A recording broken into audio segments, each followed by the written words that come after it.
The night everything fell apart. Before that, I used to think those sudden, explosive friendship breakups were something you only saw in movies. You know the kind. One unforgettable night that flips your entire circle upside down, leaving nothing the same. It always felt too dramatic to be real, until it happened to us. We were 4 couples, tight-knit like family. The kind of friends you grow up with, share neighborhoods with, work alongside, and celebrate every milestone together. Birthdays, promotions, weddings, even heartbreaks. The first couple had been married for 3 years and had a toddler. Mara and I had tied the knot about 1.5 years ago. The third couple had just got married last summer, and Nick and Rachel, the last pair, were deep into planning their February wedding. Everything seemed solid, unshakable, even. We shared backyard barbecues, birthday parties, holidays, the kind of memories that make you believe nothing can break the bond we'd built. We thought we were invincible. Then came the night that shattered everything. Rachel and Nick's wedding was supposed to be the next big celebration, the last hurrah before they officially became husband and wife. Everyone was excited. The bachelor and bachelorette parties were the final rites of passage before the big day. We joked about how outdated those traditions were, but honestly, who could complain about a night to unwind with your closest friends? Nick promised the guys it would be low-key. Just drinks at a nightclub, nothing wild. Rachel doesn't want any crazy stuff, he said. No dancers, no nonsense, just a chill night. We teased him mercilessly. Man, weak sauce. You're supposed to go out with a bang, not a whimper. He laughed it off. Hey, there's 4 of us. 4 different bad ideas waiting to happen. One way or another, it'll be fun. And it was. We laughed, reminisced, drank just enough to get silly but not reckless.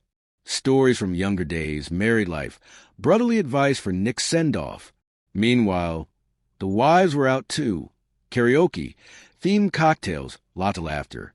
Mara texted me here and there, upbeat and happy. Rachel even won some silly balloon popping game and got a bottle of brandy as a prize. Chasing champagne with brandy. Totally classy, she joked over the phone. I laughed and told Mara to take it easy, thinking nothing more of it. Then, about an hour later, things shifted. I called Mara again, not suspicious, just curious how their night was going. But her voice was different. Slurred, yes, but there was something else, a tension, a flicker of unease beneath the words. I asked, half joking, "You sure it's just the girls over there?" There was a pause. Then she snapped, "Yes, of course, just us." And then she hung up before I could say anything else. That was the last I heard from her that night.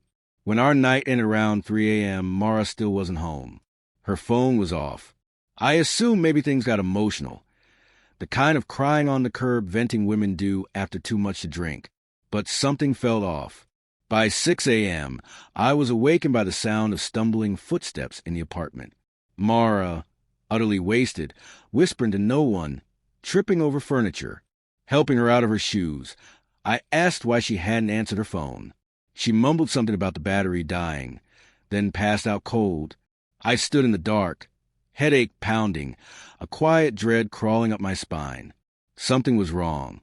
I just didn't know it yet. Then the call came. My phone rang, sharp and urgent, Nick's name flashing on the screen. No greeting, just fury. "Is she home yet?" he barked. "Yeah, she got it not long ago. Wasted. Can she talk?" I told him she was out cold. Asked her what they were up to last night, he said, voice tense. Then suddenly, Rachel's voice exploded in the background, angry loud. Something crashed, glass shattered. Nick's voice rose in disbelief. "You remember how we were told to behave? How Rachel didn't want me at a strip club? Said we should respect our future wives? Dude, they hired male dancers at the bar." I froze. "I'm sending you the pictures. You need to see them." When I opened the messages, my stomach dropped. There they were, Mara, Rachel, and the other 2 wives, all in skimpy outfits, surrounded by male strippers. The photos weren't just suggestive. They were damning. Touching, groping, kissing, worse. Nick called again, voice livid. She crawled in drunk, dropped everything in the hall, picked up her phone, and yeah, like a dumbass, I looked. He paused. "There's a video. Want me to send it?" No, I said instantly. The pictures are enough. But the damage was already done. I didn't wait for Mara to wake up naturally. I shook her awake, cold, quiet.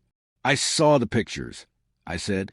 She looked confused at first, then terrified. She tried to talk her way out of it. That's not how it looks. It was just dancing. I showed her the photos, and then she stopped talking. I told her to pack a bag and leave. She sobbed, begging, trying to say it was a mistake, that it didn't mean anything, that she was drunk and overwhelmed. None of it mattered anymore. She broke something that couldn't be fixed. An hour later, Nick sent a group text. Wedding's off. If you want details, ask Rachel. I'm done. That message hit us all like a gunshot. By the end of the day, 2 other marriages, mine and the third couple's, were crumbling. 3 relationships destroyed by one night of reckless choices. What came after was a kind of mourning. A week later, Nick invited us out, not to celebrate, but to grieve. Not the women, not the relationships, but the illusion. How do you get so drunk you forget what's right and wrong? One of us asked quietly. Nick stared into his glass and replied, maybe you just finally do what you wanted all along. We were 4 men once married, now sitting in a bar broken and bitter. Someone joked, guess this is our real bachelor party. Nobody laughed, but we raised our glasses anyway. That night didn't just tear apart marriages. It exposed truths none of us wanted to see about trust, temptation, and the quiet fractures in the people we loved. We thought we were building lifelong memories with them. Turns out we were just killing time before disaster struck. And all it took was one night to split us forever.